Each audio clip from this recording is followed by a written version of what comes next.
নমস্কার বন্ধুরা, তথ্যমিত্র ইউটিউব চ্যানেলের পক্ষ থেকে আপনাদের সবাইকে স্বাগত।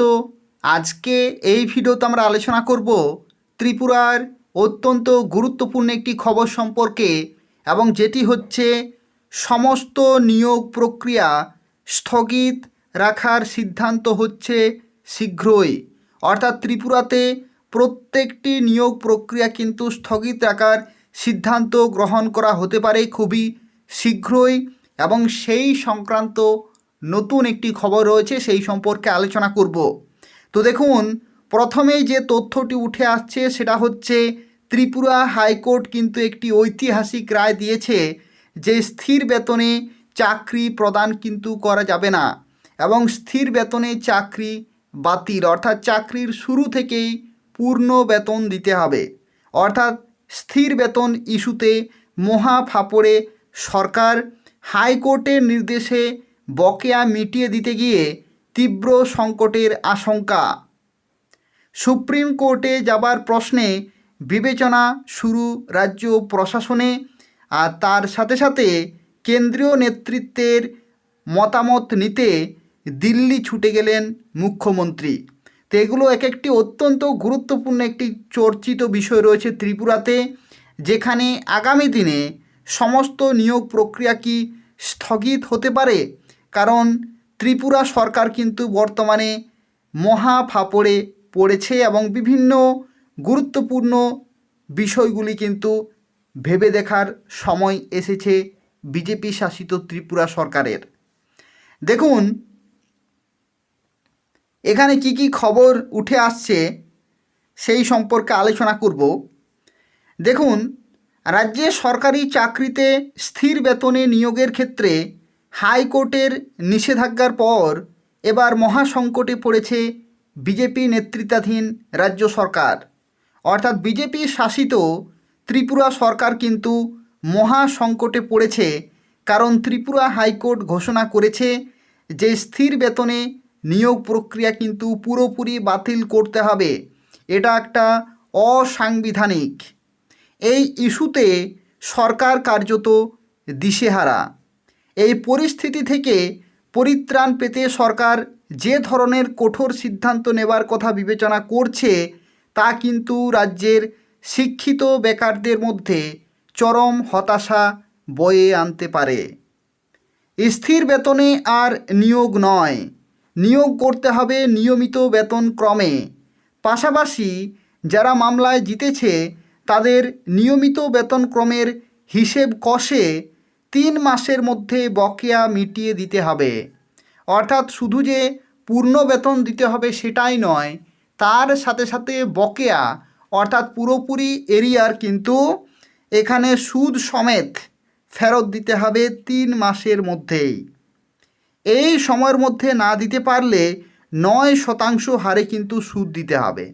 অর্থাৎ যে 3 মাস সময় দেয়া হয়েছে সেই 3 মাসের মধ্যেই কিন্তু ফিরিয়ে দিতে হবে, না হলে কিন্তু 9% সুদে মূলে ফেরত দিতে হবে। হাইকোর্টের এই নির্দেশের পর রাজ্য সরকার প্রমাদ গুণে দেখল যে মামলায় গুটি কয়েক আবেদনকারী জিতেছে তা বড় কথা নয়। হাইকোর্টের এ রায় কার্যকর করতে গিয়ে এই মুহূর্তে হাজার হাজার স্থির বেতনের কর্মচারীদের ক্ষেত্রেও নিয়মিত বেতনক্রম হিসাব কষে বকেয়া টাকা দিতে হবে। এর জন্য রাজ্য সরকারকে প্রতি বছর কয়েক হাজার কোটি টাকার বাড়তি বোঝা বইতে হবে। অর্থাৎ এটা একটা অনেক বড় সমস্যা বর্তমান সরকারের। সমস্যা হলো যে টাকা কোথা থেকে আসবে। বর্তমানে সরকারি কোষাগারে হাইকোর্টের নির্দেশ অনুযায়ী বকেয়া মিটিয়ে দেওয়ার মতো অর্থের বড্ড অভাব। উদ্ভূত পরিস্থিতি থেকে আপাতত পরিত্রাণ পেতে আমলাদের একাংশ মুখ্যমন্ত্রীকে নাকি পরামর্শ দিয়েছেন যে হাইকোর্টের রায়ের বিরুদ্ধে সুপ্রিম কোর্টে স্পেশাল লিভ পিটিশন করা যায় কি না। যাই হোক, বিষয়টি আইন দপ্তরে খতিয়ে দেখছে। পাশাপাশি নিয়মিত বেতনক্রম হিসেবে হাজার হাজার কর্মচারীকে বকেয়া দিতে গিয়ে সরকারি কী পরিমাণ অর্থ লাগাতে পারে তা পুঙ্খানুপুঙ্খ রিপোর্ট দেবার জন্য অর্থ দপ্তরকে বলা হয়েছে। সচিবালয় সূত্রে খবর যে অর্থ দপ্তরের কাছ থেকে রিপোর্ট পাওয়ার পর রাজ্য মন্ত্রিসভার পরবর্তী বৈঠকে অর্থ দপ্তরের রিপোর্ট ও আইন দপ্তরের পরামর্শ এই বিষয়গুলি নিয়ে আলোচনা হবে। ওই মন্ত্রিসভার বৈঠকে সিদ্ধান্ত নেওয়া হতে পারে রাজ্য সরকারের নিয়োগ প্রক্রিয়া আপাতত স্থগিত রেখে গোটা বিষয়টি নিয়ে সমাধান সূত্র কিভাবে বের করা যায় তা বিবেচনা করা। অর্থাৎ ত্রিপুরাতে যে সমস্ত নিয়োগ প্রক্রিয়াগুলি প্রসেসিংয়ে রয়েছে সেগুলোকে স্থগিত রেখে গোটা বিষয়টি সমাধান কিভাবে করা যায় তার জন্য কিন্তু বিবেচনা করা। হাইকোর্টের রায়ের বিরুদ্ধে স্পেশাল লিভ পিটিশন করা উচিত হবে কি না এ বিষয়ে কিন্তু বিজেপি কেন্দ্রীয় নেতৃত্বের মতামত নিতে মুখ্যমন্ত্রী মানিক সাহা রবিবার দিল্লি ছুটে গেছেন। অর্থাৎ এরকম পরিস্থিতিতে কি করণীয় তার জন্য কিন্তু মুখ্যমন্ত্রী মানিক সাহা রবিবার দিল্লি ছুটে গেছেন। মজার বিষয় হলো যে 2018 সালে বিধানসভা নির্বাচনের আগে বিজেপির অন্যতম প্রতিশ্রুতি ছিল যে বিজেপি ক্ষমতায় আসতে পারলে স্থির বেতনে নিয়োগ বাতিল করে শুরু থেকেই চাকুরি প্রার্থীদের নিয়মিত বেতনক্রম করা হবে। বিজেপির কথায় স্থির বেতনে নিয়োগ অমানবিক ও অবৈধ, অথচ ক্ষমতায় আসার পর পূর্বতন বামফ্রন্ট সরকারের নীতি অনুসরণ করল বিজেপি নেতৃত্বাধীন রাজ্য সরকার। ক্ষমতায় আসার পর রাষ্ট্রবাদী কর্মচারী সংঘের পক্ষ থেকে স্থির বেতনে নিয়োগ প্রথা বিলোপ করার জন্য রাজ্য সরকারের কাছে ধারাবাহিক দাবি জানিয়েও কোনো সদর্থক সাড়া কিন্তু পায়নি। শেষ পর্যন্ত হাইকোর্টের ধাক্কায় বেসামাল রাজ্য সরকার। এমন এক পরিস্থিতিতে টেট 1 এবং টেট 2 পরীক্ষায় উত্তীর্ণদের নিয়োগের জন্য অর্থ দপ্তর অনুমোদন দিয়েছে। সম্প্রতি অর্থ দপ্তর থেকে বিদ্যালয় শিক্ষা দপ্তরে যে মঞ্জুরিপত্র পাঠানো হয়েছে তাতে বলা হয়েছে যে টেট 1 এবং টেট 2 পরীক্ষায় সফল প্রার্থীদের 2319 জন প্রার্থীকে স্থির বেতনে শিক্ষক পদে নিয়োগের জন্য অর্থ দপ্তর অনুমোদন দিয়েছে। হাইকোর্টের রায়ের পর অর্থ দপ্তরের এই অনুমোদন সংক্রান্ত চিঠি নিয়ে কিং কর্তব্য বিমূঢ় বিদ্যালয় শিক্ষা দপ্তর।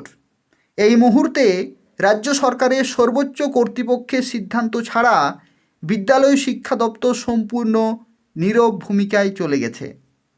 বিশ্বস্ত সূত্রে খবর হলো এ বিষয়ে সরকারের সর্বোচ্চ কর্তৃপক্ষের কাছ থেকে কোনো সুস্পষ্ট নির্দেশ না এলে নিয়োগ প্রক্রিয়ায় কিছুই করা যাবে না। এদিকে টিচার্স রিক্রুটমেন্ট বোর্ড এসটিপিজিটি পরীক্ষায় প্রার্থীদের ফলাফল ইতিমধ্যেই ঘোষণা করেছে। নম্বরপত্র ও অন্যান্য নথি যাচাই সংক্রান্ত প্রয়োজনীয় নির্দেশাবলী ওয়েবসাইটে আপলোড করা হয়েছে। কাট অফ নম্বর বা তার বেশি নম্বর প্রাপ্ত হওয়া কিংবা নথি যাচাই সম্পন্ন হওয়া মাত্রই নিয়োগের অধিকার প্রতিষ্ঠিত হয় না। নিয়োগ সম্পূর্ণভাবে যোগ্যতা, অন্যান্য শর্তাবলী পূরণ এবং শূন্য পদের প্রাপ্যতার উপর নির্ভরশীল বলে টিআরবিটির পক্ষ থেকে কিন্তু বলা হয়েছে। অর্থাৎ এই সমস্ত এক একটি গুরুত্বপূর্ণ খবর কিন্তু উঠে আসছে, যেখানে বর্তমানে বিজেপি শাসিত ত্রিপুরা সরকার কিন্তু এই স্থির বেতন ইস্যুতে মহাফাপড়ে পড়েছে।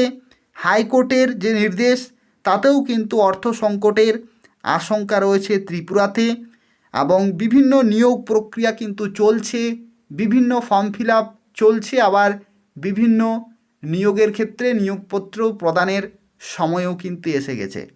তো এই সময়ে মুখ্যমন্ত্রী ডক্টর মানিক সাহা তিনি কিন্তু ছুটে গেছেন কেন্দ্রীয় নেতৃত্বের মতামত নিতে দিল্লিতে, এবং দেখা যাক বর্তমান সরকার কি পদক্ষেপ নিচ্ছে এই সমস্ত কথা ভেবে, অর্থাৎ এই পরিস্থিতিতে কি সিদ্ধান্ত নিচ্ছে সেটাই কিন্তু দেখার বিষয়।